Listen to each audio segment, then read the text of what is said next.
শুভ বিকেল বন্ধুরা, সবাই কেমন আছেন? আলহামদুলিল্লাহ আমরা ভালো আছি। আপনাদেরকে আজ আমি দেখাবো আমার টবে কিভাবে আমি গাছ লাগাই।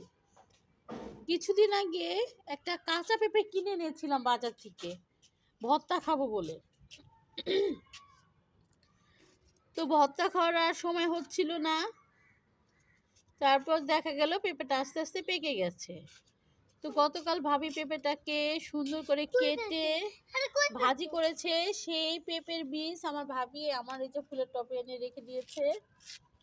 হ্যাঁ, সেই পেঁপের বীজ থেকে যদি একটা পেঁপে গাছের চারা হয়, দোয়া করবেন সবাই যেন সুন্দর একটা পেঁপের চারা হয়।